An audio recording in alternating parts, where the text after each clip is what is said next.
ઓમ નમઃ શિવાય. અધ્યાય 27. શંખચૂડની ઉત્પત્તિ. સનતકુમાર બોલ્યા, હે મુનિ, હવે આપ પ્રેમપૂર્વક શિવજીના અન્ય ચરિત્રો સાંભળો. આ પ્રમાણે શંખચૂડ નામનો એક બીજો દાનવ હતો, જેને શિવે રણભૂમિમાં પોતાના ત્રિશૂળથી માર્યો હતો. તમે પાપનાશક તે ચરિત્રને સાંભળો. બ્રહ્માના પુત્ર મરીચી અને તેમના પુત્ર કશ્યપ હતા. મોટા ધર્માત્મા હતા. સૃષ્ટિકારક બ્રહ્માની આજ્ઞાને માનનારા હતા. દક્ષે પ્રસન્ન થઈને તેમની પોતાની 13 કન્યાઓ પરણાવી હતી, જેના સંતાનોથી સમસ્ત સંસાર ભરાઈ ગયો. તેમનો વિસ્તાર કહેવાને માટે કોણ સમર્થ હોઈ શકે? કશ્યપની આ સ્ત્રીઓમાં એકનું નામ દનુ હતું, જે પરમ સાધ્વી, રૂપવતી, રસોભાગ્યવર્ધિતા હતી.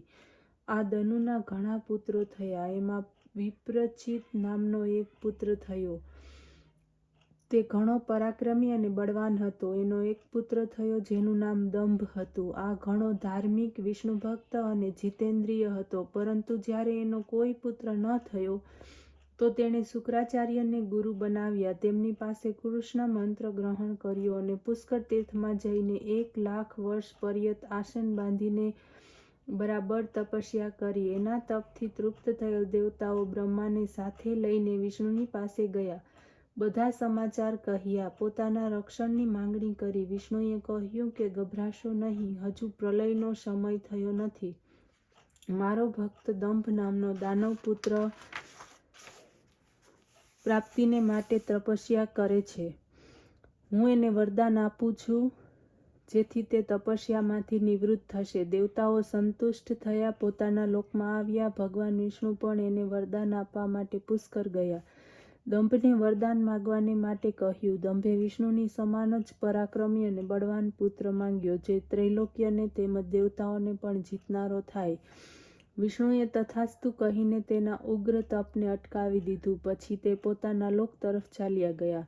થોડા જ સમયમાં એની સ્ત્રી ગર્ભવતી થઈ. તેના અત્યંત તેજથી તેનું ઘર પ્રકાશિત થઈ ગયું. સુદામા નામક ગોપ તેના ગર્ભમાં આવ્યો હતો, જે કૃષ્ણનો પરમ મિત્ર હતો અને જેને રાધાએ શાપ આપ્યો હતો. સમય આવતા તે સાધ્વીએ શ્રેષ્ઠ પુત્રને જન્મ આપ્યો. મુનિઓને બોલાવી જાતકર્મ સંસ્કાર કરાવ્યા અને એનું નામ શંખચૂડ પડ્યું. એની બાલક્રીડાથી એના માતા પિતા આનંદિત થઈ ગયા. અધ્યાય 28. શંખચૂડનો વિવાહ. સનતકુમાર બોલ્યા કે હવે જગન્યાત બ્રહ્માના ઉપદેશથી શંખચૂડ પુષ્કરમાં જઈને કઠિન તપ કરવા લાગ્યો. જ્યારે કેટલાય દિવસો સુધી એણે એકાગ્ર મન થઈને ગુરુના ઉપદેશ પ્રમાણે ઇન્દ્રિયોને વશ કરીને પ્રાપ્ત મંત્રોના જાપ કર્યા.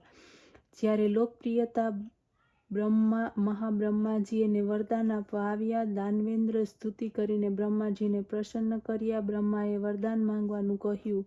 મને એવું વરદાન આપો જેના પરિણામે દેવતાઓ મને જીતી ના શકે. બ્રહ્માએ કહ્યું કે એમ જ થશે.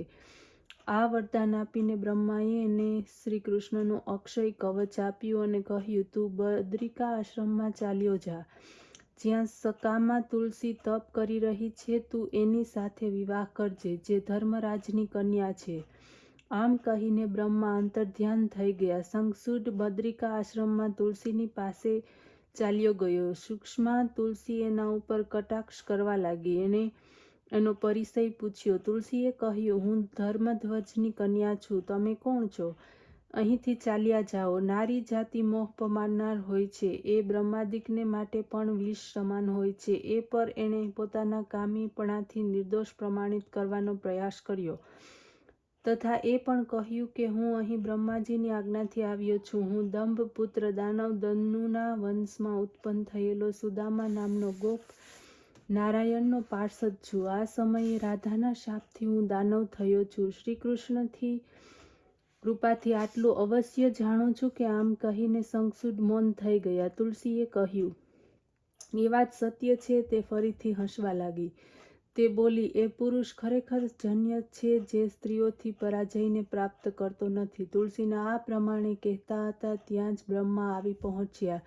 તેમણે શંખચૂડને કહ્યું, તમે આની સાથે વિવાહ કેમ નથી કરતા? ગંધર્વ રીતથી વિવાહ કરીને પાણી ગ્રહણ કરો. તમે પુરુષ રત્નો છો તો તે સ્ત્રી રત્નો છે. બુદ્ધિમાનો સાથેનો મેળાપ ગુણ ઉત્તમ થાય છે. આવો ઉપદેશ આપીને બ્રહ્મા પોતાના લોકમાં ચાલ્યા ગયા. દાનવે ગંધર્વ રીતથી તેની સાથે વિવાહ કરીને પોતાના પિતાના ઘર તરફ પ્રસ્થાન કર્યું. હવે એ પોતાના અનેક સુંદર સ્થાનોમાં જઈને તુલસીની સાથે રમણ કરવા લાગ્યો. અધ્યાય 29 શંખચૂડના રાજ્યની પ્રશંસા. સનતકુમાર બોલ્યા, જ્યારે આ પ્રમાણે વિવાહ કરીને શંખચૂડ ઘેર આવ્યો અને તપસ્યા કરીને વરદાન પ્રાપ્ત કર્યું, ત્યારે સર્વ દાનવોએ ઘણી પ્રસન્નતા થઈ. કુલગુરુ શુક્રાચાર્યે આવીને શિષ્યને આશીર્વાદ આપ્યા. પછી દેવતાએ અસુરો સ્વાભાવિક વેરનું વર્ણન કર્યું, એનો ટૂંકો ઇતિહાસ કહ્યો અને શુક્રાચાર્યે શંખચૂડનો અસુરાધિપતિ પદ ઉપર અભિષેક કર્યો. પછી તે દેવતાઓની મોટી સેના લઈને ઇન્દ્રપુરી જીતવા નીકળ્યો. એ સમયે દૈત્યોથી સેવિત એ દાનવેન્દ્રની શોભા વધી ગઈ. જેમ તારાઓની વચ્ચે ચંદ્રમા શોભવા લાગે તેમ તે શોભવા લાગ્યો. શંખચૂડના આગમનના સમાચાર સાંભળી ઇન્દ્ર પણ યુદ્ધને માટે મેદાનમાં ઉતર્યા.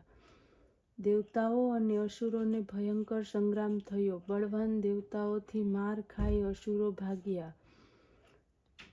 દૈત્યોને પલાયન થતા જોતા દૈત્યરાજે ભીષણ સંગ્રામ ખેલ્યો. તેનું પરિણામ એ આવ્યું કે દેવસેના ભાગવા લાગી. ગુફાઓ અને કંદરામાં તેઓ ભરાયા. મહાપ્રતાપી દંભે સર્વ લોકોને જીતીને તેમના બધા અધિકારો હાથ કર્યા. ત્રૈલોક્યને વશ કરી લીધું.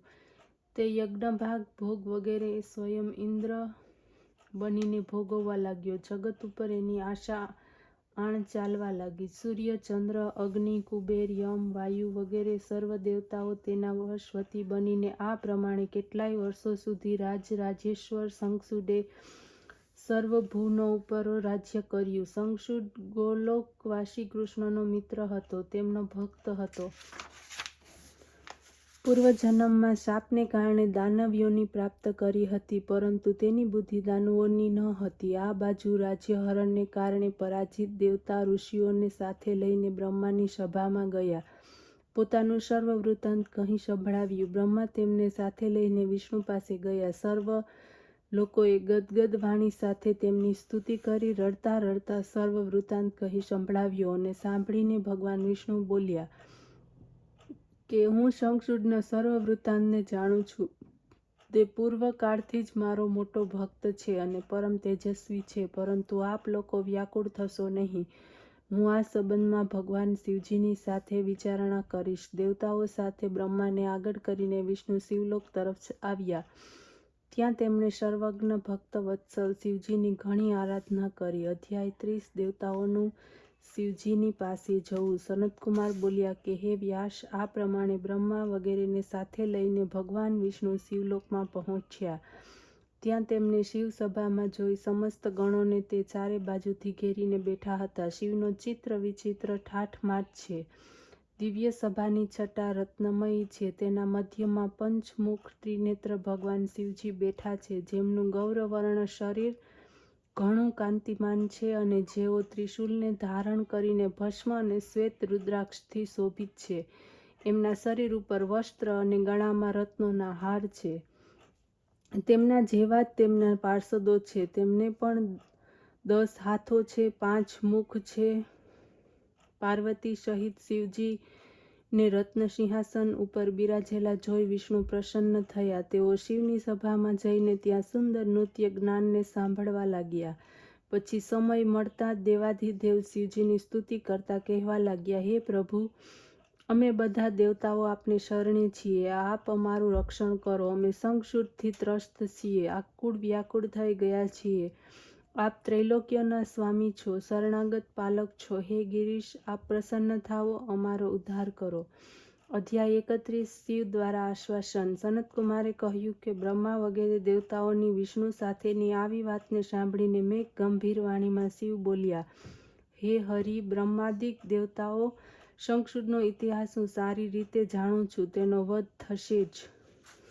તે પૂર્વનો સુદામા નામનો ગોપ છે, કૃષ્ણનો ભક્ત છે. શ્રીકૃષ્ણ મારી આજ્ઞાથી જ અત્યારે તો પરમ રમ્ય ત્રૈલોકમાં વાસ કરી રહ્યા છે અને તે રાધાના શાપથી ભારતના શાસક થઈને રાજ્ય કરી રહ્યો છે. તે દેવદ્રોહી છે, પરંતુ ધર્મમાં ઘણો જ નિપુણ છે. પરંતુ તેથી તમને શું? મારા શાસનમાં તમને કેવી રીતે ચિંતા?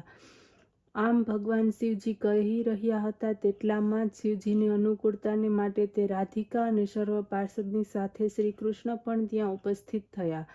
શિવજીની આજ્ઞાથી બધા બેઠા. શ્રી કૃષ્ણ શિવજીની પ્રસન્નતા પ્રાપ્ત કરવા માટે તેમની સ્તુતિ કરી અને કહ્યું, હે ગિરીશ, અમે બધા આપને કારણે જ અનાથ છીએ. હું મારી જાતને સર્વોપરી માનીને વિહાર કરતો હતો તેનું ફળ મને મળી ગયું છે. આજે હું પોતાની પત્ની સહિત શાપિત બન્યો છું.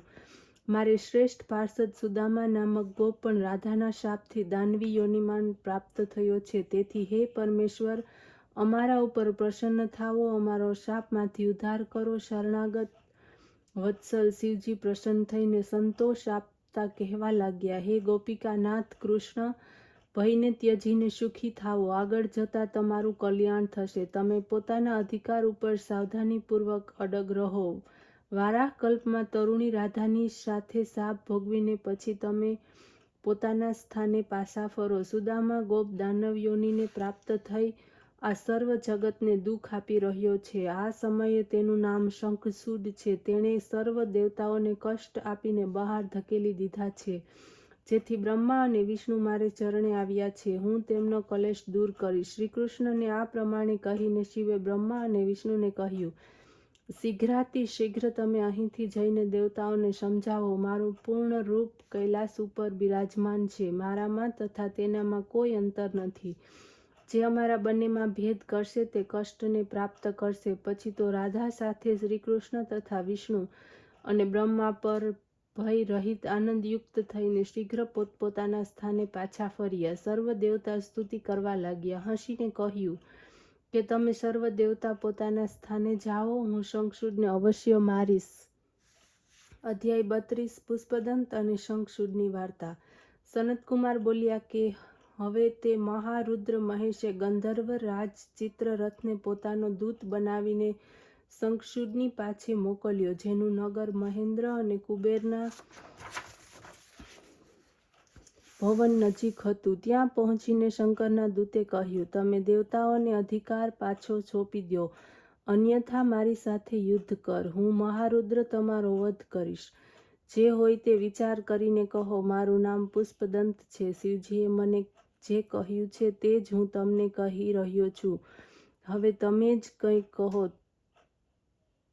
તે હું શિવજીને જઈને કહું. ત્યારે પુષ્પદંતની પાસેથી આવું સાંભળીને રાજાઓ હસીને એને કહ્યું, હું દેવતાઓને રાજ્ય નહીં આપું. આ પૃથ્વીને હું જ ભોગવીશ. હું દેવતાઓના પક્ષપાતી રુદ્રને યુદ્ધ આપીશ. જેના ઉપર આક્રમણ થાય તે વીર નહીં અધમ છે. તેથી હું પહેલાં જ રુદ્ર પર આક્રમણ કરીશ. હું વીરયાત્રાના વિચારથી તે તરફની યાત્રા કરીશ. તમે જઈને રુદ્રને આ પ્રમાણે જ કહો. પુષ્પદંત પોતાના સ્વામી શિવજીની પાસે પાછો ફર્યો. જે પ્રમાણે શંખચૂડે કહ્યું હતું તે બધું કહી સંભળાવ્યું. ઓમ નમઃ શિવાય.